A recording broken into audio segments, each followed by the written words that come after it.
तो क्या हाल चाल, सब बढ़िया।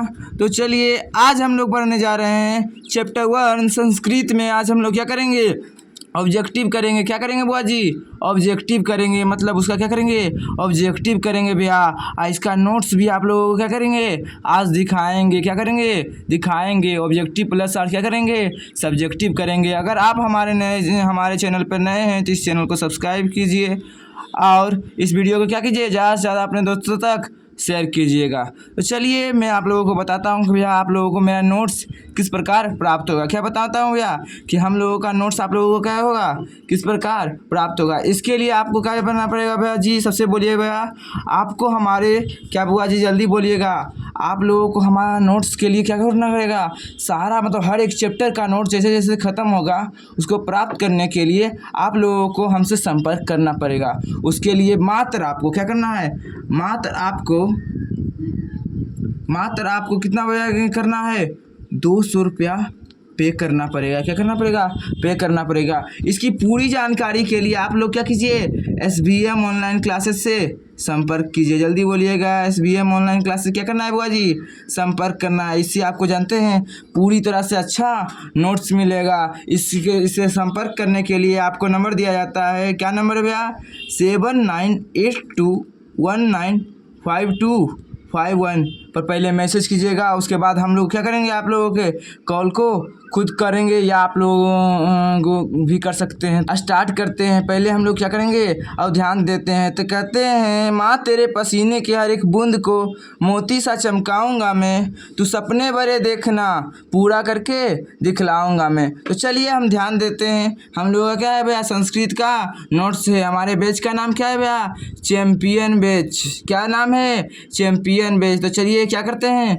स्टार्ट करते हैं क्लास को। क्या करते हैं, स्टार्ट करते हैं। तो ये आप लोग देख लीजिए, ये क्या है, हमारा नोट्स है जो मैंने आप लोगों को क्या किया है, पढ़ा दिया है। क्या किया है, पढ़ा दिया है। क्या किया है, पढ़ा दिया। एकदम अच्छे से क्या करिए, इसको देख लीजिए। यही नोट्स आप लोगों को क्या होगा, प्राप्त होगा। क्या होगा बुआ जी, प्राप्त होगा। एकदम देख लीजिए बढ़िया से नोट्स। यही आप लोगों का यही क्या है, पॉइंट है, इसको आप याद कर लीजिएगा। उसके बाद इसमें मैंने आप लोगों के लिए क्या किया है, कुछ ऑब्जेक्टिव इंक्लूड किए हैं। आप देख सकते हैं इसको एकदम अच्छे से। ये क्या हुआ है, आपके लिए ऑब्जेक्टिव को क्या किया है, मैंने इसमें शामिल किया है। आप देख सकते हैं कुछ प्रश्न हैं जो एकदम हर साल पूछे जाते हैं, ज़्यादातर पूछे जाते हैं। इसको पढ़ लीजिएगा तो आपका क्या है, एक भी ऑब्जेक्टिव नहीं छूटेगा। उसके बाद आपके लिए सब्जेक्टिव भी है कि इस सब्जेक्टिव को अगर याद कर एकदम आसान भाषा में, सब्जेक्टिव को क्या किए हैं ना, हम अपना भाषा में आपको लिख के दिए हैं, जिसको आपको अभी करके भी दिखाएंगे, आपको समझा कर भी दिखाएंगे किस प्रकार आप लोगों के लिए मैंने ये क्या किया है, नोट्स तैयार किया है। मात्र 8 से 9 क्वेश्चन हैं, आप इसको अच्छे से पढ़ लीजिएगा तो क्या हो जाएगा बुआ जी, आप लोगों के लिए क्या हो जाएगा, एकदम बेहतरीन। ये नोट्स क्या होगा भैया जी, हम लोगों को इसलिए क्या करना पड़ेगा, आपको कॉन्ट्रैक्ट करना पड़ेगा। किससे बुआ जी, हमसे। आपके लिए उसके लिए क्या किया बुआ जी, नंबर दिया गया है आपको। क्या नंबर दिया गया है बुआ जी, ध्यान दीजिएगा, 7982195251। उसमें आपको कितना रुपया पे करना पड़ेगा, मात्र 200 रुपया। सब सब्जेक्ट का नोट्स के लिए क्या किया, सब सब्जेक्ट का नोट्स के लिए आपको मिलेगा। वो भी क्या है हुआ जी, साल भर। तो हम लोग ध्यान देंगे। तो अब हम क्या करने वाले हैं भैया जी, ऑब्जेक्टिव करने वाले हैं। चलिए क्या करते हैं, क्लास को स्टार्ट करते हैं। सबसे पहला हमारा प्रश्न है कि उपनिषद के रचनाकार कौन है। तो भैया ये तो हम लोगों ने क्या किया है बुआ जी, पढ़ लिया है। क्या किया है, पढ़ लिया है कि उपनिषद के रचनाकार कौन है, महर्षि वेद व्यास। कौन है बुआ जी, वेद व्यास। वेद के रचनाकार, स्टार्ट।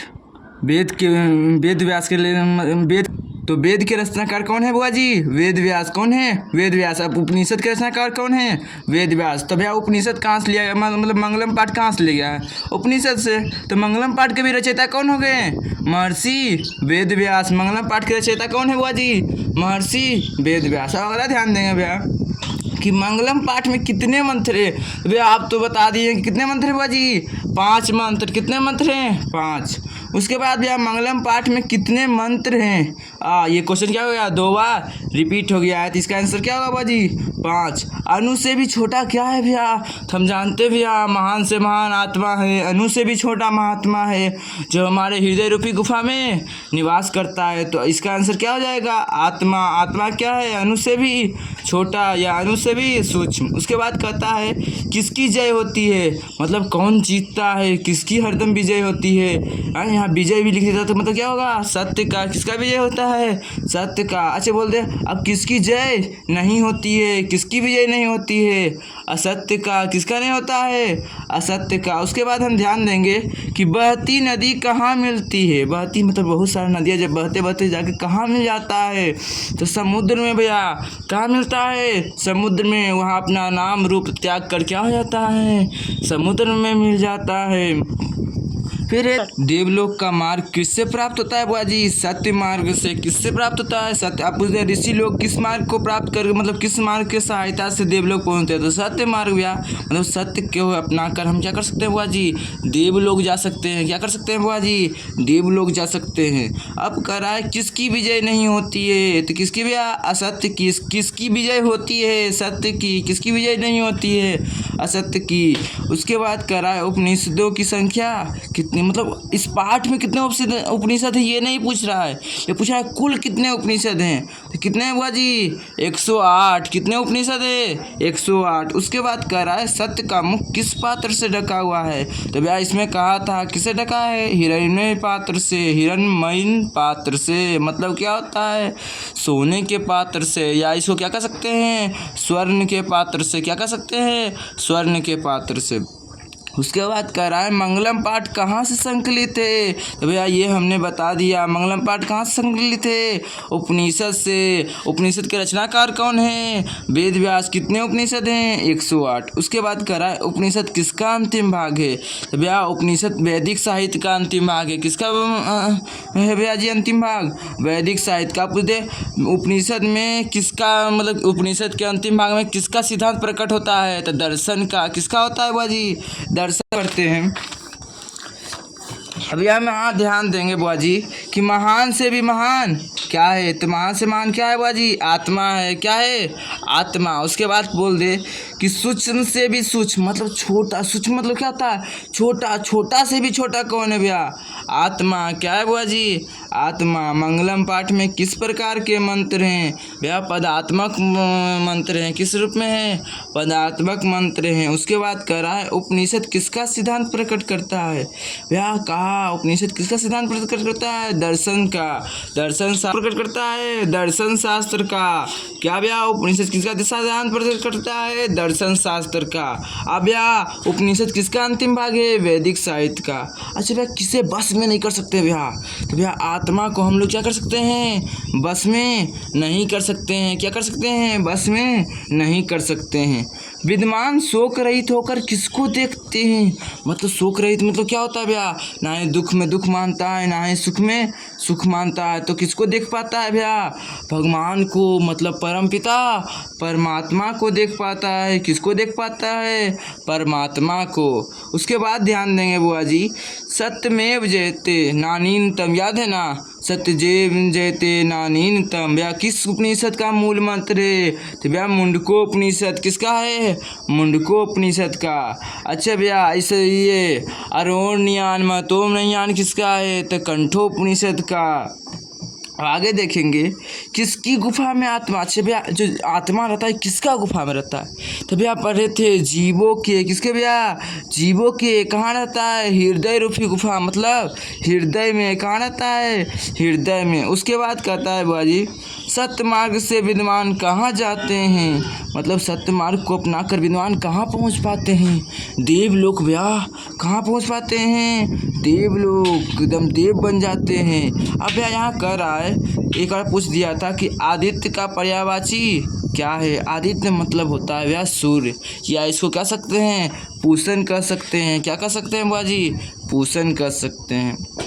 उसके बाद यहाँ बोल रहा है अनोरनियान महतो महियान कि मंत्र किस उपनिषद से संकलित है। किस उपनिषद से संकलित है बुआ जी, कंठो उपनिषद से। किससे संकलित है, कंठो उपनिषद से संकलित है भैया। अब आगे ध्यान देंगे बुआ जी। उसके बाद कह रहा है यह संसार किसके द्वारा अनुशासित है, तो भैया यह संसार परम पिता परमात्मा के द्वारा। किसके द्वारा बुआ जी, परमात्मा के द्वारा क्या है, अनुशासित है। वही इसको क्या करते हैं, अनुशासित करते हैं। उसके बाद बोलता है बुआ जी उपनिषद के अंतिम भाग में किसका सिद्धांत प्रकट है, हम तो बोले थे भैया कि उपनिषद के अंतिम भाग में किसका सिद्धांत प्रकट है भैया? दर्शन शास्त्र का। किसका है भैया जी? दर्शन शास्त्र का। अच्छा, उपनिषद किसका अंतिम भाग है? वैदिक साहित्य का। ठीक, अब हम आगे बढ़ते हैं। श्वेताश्वरोपनिषद में किसके बारे में कहा गया? तो ये हम लोगों ने बताया था भैया, श्वेताश्वर उपनिषद में किसके बारे में कहा गया है? परमात्मा, परमपिता परमात्मा के बारे में बताया गया है। इसमें ये बताया गया है कि हम मोक्ष को कैसे प्राप्त कर सकते हैं। अब आगे देखेंगे कि सत्य से किसका रास्ता प्रशस्त होता है? तो भैया किसका रास्ता प्रशस्त होता है? देवलोक का। किसका रास्ता प्रशस्त होता है? देवलोक का। वेदा हेमंतम पुरुषम महांतम विदेत नाय मंत्र किस उपनिषद से लिया गया है? मतलब जो ये वेदा हेमंतम भैया उपनिषद मतलब मंत्र है, किस उपनिषद से लिया गया था? तो भैया याद है हमको, श्वेताश्वरो उपनिषद से। किससे बुआ जी? श्वेताश्वरो उपनिषद। जैसे श्वेताश्वरो उपनिषद में किसके बारे में कहा गया है? परमात्मा के बारे में कहा गया है। अब हम आगे ध्यान देते हैं। प्राणियों के हृदय रूपी गुफा, मतलब हृदय में क्या रहता है भैया जी? बंद। आत्मा। हृदय में कौन निवास करता है? आत्मा। उसके बाद देंगे ईश्वर क्या है, मतलब जो हमारा ईश्वर है वो क्या है भैया? तो वो क्या है बुआ जी? सत्य है। ईश्वर ही हमारा क्या है? सत्य है। उसके आगे हम बढ़ते हैं। नदियाँ क्या छोड़कर समुद्र में मिल जाती है? क्या कर रहा है? नदियाँ क्या छोड़कर समुद्र में मिल जाती है? तो भैया क्या छोड़कर समुद्र में मिल जाती है? नाम और रूप। क्या छोड़कर बुआ जी? नाम और रूप। अगर सिर्फ मतलब एक में ऑप्शन में ए में नाम रहे और ऑप्शन बी में रूप रहे और सी में इनमें से कोई नहीं, तो अगर दोनों में अलग अलग रहे तो सिर्फ क्या करेंगे? नाम देंगे। अगर सिर्फ नाम दिया रहे ऑप्शन में तो नाम देंगे, और दोनों रहेगा तो क्या हो गया भैया? नाम और रूप दोनों हो जाएगा। मुख्य रूप से इसका नाम होता है। तो भैया नदियाँ क्या छोड़कर समुद्र में मिल जाती हैं? नाम और रूप को। उसके बाद करा हिरण्यन पात्रेन सत्य धर्माष्टे, मतलब किस उपनिषद से लिया गया है यह मंत्र? तो भैया यह मंत्र किससे गया था? याद है ना? हिरण्यन पात्रे, मतलब क्या होता है? सत्य का मुख हिरण के मतलब सोने के पात्र से ढका हुआ है। या किससे लिया गया था? ईशावास्य उपनिषद से। मतलब सबसे पहला मंत्र किससे भैया? ईश्वर से। दूसरा भैया तो आत्मा कहाँ निवास करती है? कंठ में। ऐसा करके हम लोग क्या किए थे? याद किए थे। नदियाँ कहाँ जाकर मिलती है? तो ये हम लोगों ने बता दिया था कि बहती हुई नदियाँ जाकर समुद्र में मिल जाती है। क्या होती है? समुद्र में मिल जाती है। आगे बढ़ेंगे। मंगलम पाठ में कितनी महिमा का गायन हुआ है? मतलब किन के बारे में कहा गया है? किन की महिमा का गायन हुआ है? परमात्मा का। मंगलम पाठ में किन की महिमा का गायन हुआ है? परमात्मा का। उसके बाद कंठोपनिषद में किसके बारे में कहा गया है? तो भैया आत्मा के। भैया श्वेताश्वरोपनिषद में किसके बारे में कहा गया है? जल्दी बोलिएगा, किसके बारे में कहा गया है? तो भैया परमात्मा के बारे में। ईशावास्य उपनिषद में तो भैया उसमें क्या किसके बारे में कहा गया है? जल्दी बोलिएगा। तो ईशावास्य उपनिषद में कहा गया है हमारे क्या बुआ जी? जल्दी बोलिएगा। सत्य और धर्म को प्राप्ति कैसे करना है इसके बारे में। अब आगे बढ़ते हैं। अब ध्यान देंगे ईशावास्य उपनिषद में किसके बारे में कहा गया? मतलब जो ईशावास्य उपनिषद है उसके किसके बारे में कहा गया है बुआ जी? सत्य के। किसके बारे में? सत्य के। किसके बारे में बुआ जी? सत्य के बारे में। सबसे बड़ा खजाना क्या है बुआ जी? सत्य ही सबसे बड़ा खजाना है, सबसे अनमोल खजाना है बुआ जी। किसके प्रभाव से विद्वान शोक रहित होते हैं? तो अपना भैया शोक रहित कैसे हो सकता है? सबसे बड़ा खजाना क्या है? सबसे बड़ा खजाना क्या है? सत्य। सत्य क्या है? सबसे बड़ा खजाना है। उसके बाद कहता है किसके प्रभाव से विद्वान शोक रहित होते हैं? मतलब भैया किसके प्रभाव से विद्वान क्या होते हैं? शोक रहित। भैया वो अपने इंद्रिया क्या होता है भैया? आँख, नाक, कान, त्वचा, इन्हीं के द्वारा क्या होता है? वो शोक रहित हो पाता है। उसके बाद क्या कहता है? नदियाँ नाम और रूप कर किस में मिल जाती है बुआ जी? तो किस में मिलती है? समुद्र में मिलती है। किस में मिलती है? समुद्र में। साधक किसको पार करते हैं? मृत्यु को पार करके किस में मिल जाते हैं? परमात्मा में। साधक किसको पार करते हैं? मृत्यु को बुआ जी। किसको पार करते हैं? मृत्यु को। विद्वान अपना नाम छोड़कर किस में मिल जाता है? परमात्मा में।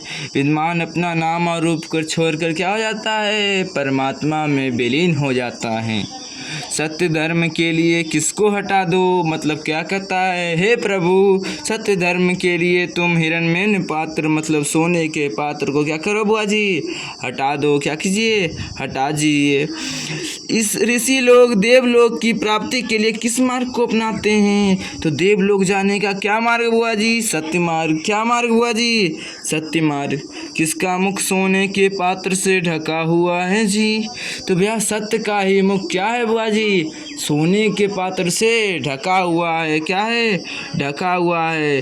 सत्य का मुख किस पात्र से ढका हुआ है। तो स्वर्ण। स्वर्ण मतलब क्या होता है बुआ जी, सोना। स्वर्ण मतलब क्या होता है, सोना। उसके बाद यहाँ क्वेश्चन है, ब्राह्मण का मुख किससे ढका हुआ है। इसका आपको जवाब क्या करना है, कमेंट बॉक्स में देना है। क्या करना है बुआ जी, कमेंट में बताना है। सबको इस वीडियो के एकदम कमेंट में बताना है कि भैया ये क्या है कि ब्राह्मण का मुख किससे ढका हुआ है। उसके बाद हम आगे बढ़ते हैं। अनोरनियान महतोमयान मतलब यहाँ जो खाली स्थान है पदांश के रिक्त स्थान पर क्या भराएगा। ये भैया पूछा हुआ सवाल है, ये सब क्या है, पूछा हुआ सवाल। तब महतो भराता है, क्या पढ़ते हैं भैया, अनोरनियान महतोमयान। तो यहाँ क्या होगा, महतो होगा। उसके बाद आगे बढ़ते हैं। नदियाँ समुद्र में कैसे मिलती है, नाम और रूप को छोड़कर मिलती है। क्या करती है, नाम और रूप को छोड़कर। उसी प्रकार पूछ दे, विद्यमान परमात्मा में कैसे विलीन होता है, अपने नाम और रूप को छोड़कर। छोटा से भी छोटा मतलब अणु से भी छोटा कौन है और महान से भी महान कौन है। तो भैया आत्मा ही है एक ऐसा जो अणु से भी छोटा है और महान से महान है। वेद रूपी शास्त्र क्या होता है। तो भैया वेद रूपी शास्त्र नित्य होता है। क्या होता है बुआ जी, नित्य होता है। भैया जी यहाँ हमारा क्या हो गया, ऑब्जेक्टिव ख़त्म हो गया। तो एक बार अपना लक्ष्य क्या कीजिएगा, कमेंट बॉक्स में लिख दीजिएगा। हमारा लक्ष्य क्या है भैया, 100/100। क्या लक्ष्य है बुआ जी, 100/100। अब क्या भैया हम लोगों को क्या पढ़ना पड़ेगा, सब्जेक्टिव पढ़ेंगे। क्या पढ़ेंगे, सब्जेक्टिव। अब यहाँ ध्यान देते हैं, मंगलम पाठ के 5 वाक्यों में परिचय दें। ये क्या है भैया जी, लघुतरीय प्रश्न। दीर्घोत्तरीय संस्कृत में नहीं पूछता है। अब इसमें प्रश्न क्या कहा था मैंने, हिंदी में। संस्कृत के प्रश्न क्या पूछते हैं, 90% क्वेश्चन क्या सब्जेक्टिव में जितने क्वेश्चन हैं मतलब प्रश्न तो लघुतरीय प्रश्न सब हिंदी में। और जवाब भी क्या देना पड़ता है भैया, शुद्ध हिंदी में। अगर किसी भी चीज़ का जवाब अपने मन से लिखते हैं तो आपको याद करने में भी आसानी होगी।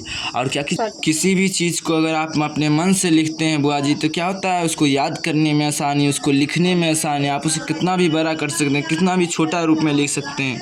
तो क्या करना है भैया, छोटा रूप में एकदम सरल भाषा में उसको क्या करना है, एग्जामिनर को हमको लिख के देना है कि वो 2 में से 2 नंबर हमें दे। तो चलिए हमारा पहला सवाल है, मंगलम पाठ का 5 वाक्यों में परिचय दें।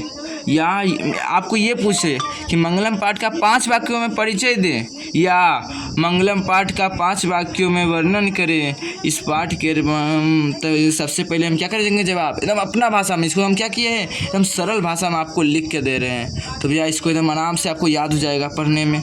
इस नोट्स को प्राप्त करने के लिए हमारे संपर्क कीजिएगा किस नंबर पे, 7982195251 पर। तो कहेंगे इसका जवाब क्या लिखेंगे भैया जी, इस पाठ के रचनाकार महर्षि वेदव्यास जी हैं। क्या है बुआ जी, महर्षि वेदव्यास जी हैं। इस पाठ में 5 मंत्र हैं। कितने मंत्र हैं, 5 मंत्र हैं। कितने, 5 मंत्र हैं। उसके बाद कह रहा है 5 मंत्र हैं जो 4 उपनिषद से लिए गए हैं। कितने उपनिषद से, 4 उपनिषद से लिए गए हैं। जो कौन कौन, तो क्रमशः इस पाठ में 5 मंत्र हैं जो 4 उपनिषद क्रमशः ईशावास्य उपनिषद, कंठो उपनिषद, मुंडको उपनिषद तथा कैसे सुतास्वर उपनिषद से लिया गया है। इस पाठ में सत्य और आत्मा और परमात्मा के बारे में बताया गया है। यही क्या है बुआ जी, 5 वाक्य में रति किया गया है। इसको क्या कर सकते हैं फिर से, इसके रचनाकार कौन है, महर्षि वेदव्यास। इसके मंत्र पदात्मक रूप में हैं। इस पाठ में 5 मंत्र हैं जो भैया 4 उपनिषद से लिए गए हैं। कौन कौन भैया, ईशावास्य, कंठ और मुंडको तथा सुतास्वर से लिए गए हैं। इस पाठ में भैया सत्य, धर्म और परमात्मा के बारे में बताया गया है। तो चलिए अब हम क्या करते हैं बुआ जी, आगे बढ़ते हैं। तो 2 नंबर सवाल पूछ दे, आत्मा का स्वरूप का वर्णन। या आपको ये सवाल पूछे एग्जाम में, आत्मा के स्वरूप का वर्णन करें या आत्मा का स्वरूप कैसा है, वह कहाँ रहती है। दोनों का सवाल आंसर क्या होगा, एक ही। क्या पूछ दे, मंगलम पाठ के आधार पर आत्मा की विशेषताएं बतलाएं। तो इन तीनों का जवाब क्या होगा बुआ जी, एक होगा। तब आगे ध्यान देंगे। तो यहाँ भैया मंगलम पाठ के दूसरे मंत्र श्लोक में आत्मा के बारे में बताया गया है। क्या बताया गया है भैया? दूसरे मतलब कंठोपनिषद में किसमें बताया गया है? आत्मा के बारे में बताया गया है। आत्मा मनुष्य के हृदय रूपी गुफा में निवास करती है। आत्मा अणु से भी सूक्ष्म और महान से भी महान है। क्या है बुआ जी? महान से भी महान है। इतना सवाल इतना तो आसान आपको याद हो जाएगा बुआ जी। इतना सरल भाषा में आपको कहीं नहीं मिलेगा। क्या बुआ जी? कहीं नहीं मिलेगा। अब आगे बढ़ते हैं। अगला सवाल हमारा, विद्यमान परमात्मा के पास क्या छोड़ कर जाते हैं? तो भैया विद्यमान परमात्मा के पास अपना नाम और रूप छोड़ कर जाते हैं। और पूछते नदियाँ क्या छोड़कर समुद्र में मिल जाती है? तो नदियाँ अपने नाम रूप को छोड़कर समुद्र में मिल जाती है। तो यहाँ क्या कर रहा था भैया? विद्यमान परमात्मा के पास अपना नाम और रूप अर्थात क्या? कीर्ति। इसका अर्थ क्या होता है भाई? कीर्ति छोड़कर भगवान में, मतलब कीर्ति मतलब क्या हुआ? नाम और रूप। अब अगला सवाल ध्यान देंगे, नदी और विद्यमान में क्या समानता है? तो भैया इसमें यही समानता बताया गया है कि मंगलम पाठ में नदी और विद्यमान में समानता बताई गई है कि जिस प्रकार नदियाँ अपना नाम रूप त्याग कर समुद्र में मिल जाती है, उसी प्रकार विद्यमान पुरुष अपने नाम रूप को त्याग कर परमात्मा में विलीन हो जाते हैं। मतलब परमात्मा परम पिता परमात्मा को प्राप्त कर लेते हैं। इसको याद करने में आपको क्या दिक्कत हो सकती है बुआ जी? जल्दी बोलिएगा। इतना सरल भाषा में आपको कहीं नहीं मिलेगा। अब आगे बढ़ते हैं। सत्य का मुख किस पात्र से ढका है? तो वह सत्य का मुख सोने के पात्र मतलब हिरण्मय पात्र से भी हम लिख सकते हैं। वह सत्य का मुख सोने के पात्र से ढका हुआ है। अगला सवाल है बुआ जी, नदियाँ क्या छोड़कर समुद्र में मिल जाती है? तो वह नदियाँ अपने नाम और रूप को छोड़कर समुद्र में मिलती हैं। क्या छोड़कर? नाम और रूप छोड़कर। अब आगे ध्यान देंगे, महान लोग संसार रूपी सागर को कैसे पार करते हैं? तो भैया मंगलम पाठ के 5वें श्लोक में महर्षि वेद व्यास कहते हैं कि महान लोग संसार रूपी सागर को पार करने के लिए मृत्यु का रास्ता अपनाते हैं। किसका रास्ता अपनाते हैं बाजी? मृत्यु का। किसका? मृत्यु का रास्ता अपनाते हैं, क्योंकि इसके अलावा कोई और रास्ता नहीं है इस संसार रूपी सागर को पार करने का। यहाँ तक में आप लोगों को कोई दिक्कत है बुआ जी? इतना सरल भाषा याद हो जाएगा बुआ जी? इसका नोट्स प्राप्त करना होगा तो हमारे नंबर क्या है बुआ जी? 7982195251 पर क्या कीजिएगा? संपर्क कीजिएगा। अब आगे बढ़ते हैं। मंगलम पाठ के आधार पर सत्य की महत्ता मतलब सत्य कितना महान है उस पर क्या करें? प्रकाश डालें। मतलब सत्य के बारे में बताना है बुआ जी। तो मंगलम पाठ में सत्य की महत्ता का वर्णन करते हुए महर्षि वेद व्यास कहते हैं कि सत्य की ही जीत होती है, असत्य की नहीं। किसकी जीत होती है? सत्य की, असत्य की नहीं। सत्य से ही देवलोक का रास्ता प्रशस्त होता है। मतलब सत्य से ही देवलोक हम लोग जा सकते हैं। सत्य मार्ग का ही अनुसरण मतलब उसको ही करके ऋषिगण क्या करते हैं? देवलोक तक पहुंच पाते हैं। यहाँ तक में आप लोगों के लिए कोई दिक्कत है बुआ जी? कोई दिक्कत है बुआ जी? तो कहते हैं अगर आसमान में उड़ना है बादलों की तरह, अगर आसमान में उड़ना है बादलों की तरह तो मेहनत कीजिए पागलों की तरह। तो मेहनत कीजिए पागलों की तरह। अब अगला लास्ट क्वेश्चन है हमारा, विद्यमान मृत्यु को कैसे पराजित करते हैं? तो भैया यही 9 क्वेश्चन जो है हम लोगों ने अभी तो ये 9 क्वेश्चन बताऊंगा लास्ट क्वेश्चन। यही 9 क्वेश्चन को अगर पढ़ लिया तो सब्जेक्टिव में आपका क्या करेगा बुआ जी? एक को नंबर नहीं छूटेगा। यहाँ से आपका लगभग जानते हैं बुआ जी कम से कम 5 नंबर तो 6 नंबर आपका फिक्स हो गया। संस्कृत में क्या हो गया बुआ जी? फिक्स हो गया।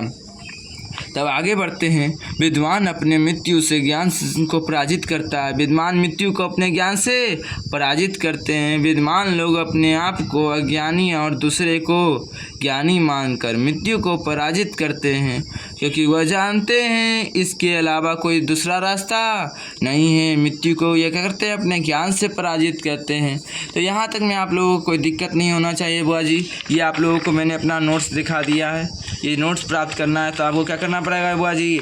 हमारे SBM ऑनलाइन क्लास से जुड़ना पड़ेगा आपको। आप इस नंबर पर संपर्क कीजिएगा, आपसे बात किया जाएगा। उसके बाद आपको क्या कीजिएगा? 200 रुपया पे करने पड़ेगा। उस मात्र 200। कितना बुआ जी? मात्र 200। मतलब पूरा साल का हर एक विषय। कौन कौन सब्जेक्ट का मिलेगा बुआ जी? साइंस का मिलेगा, हिंदी का मिलेगा, और क्या मिलेगा बुआ जी? संस्कृत का मिलेगा। और क्या मिलेगा एकदम जल्दी बोलिएगा। साइंस, हिंदी, संस्कृत और क्या मिलेगा बुआ जी? आप लोगों के लिए SST का मिलेगा, यहाँ तक कि आप लोगों के लिए मैथ का एकदम बेहतरीन नोट्स आप लोगों के लिए क्या किया जा रहा है। तो सोचिए 5 सब्जेक्ट का नोट्स भी पूरे साल भर का। किसने ये 200 रुपये कितने हैं? साल भर के लिए हैं। कितने के लिए बुआ जी? पूरा 1 साल के लिए। आपको कहाँ मिलेगा? आपको इस नंबर पर संपर्क कीजिएगा। हमारा नंबर क्या है बुआ जी? 7982195251 पर क्या कीजिएगा? संपर्क कीजिएगा। तो आज के लिए इतना ही, फिर मिलेंगे हम लोग अगले वीडियो में। धन्यवाद।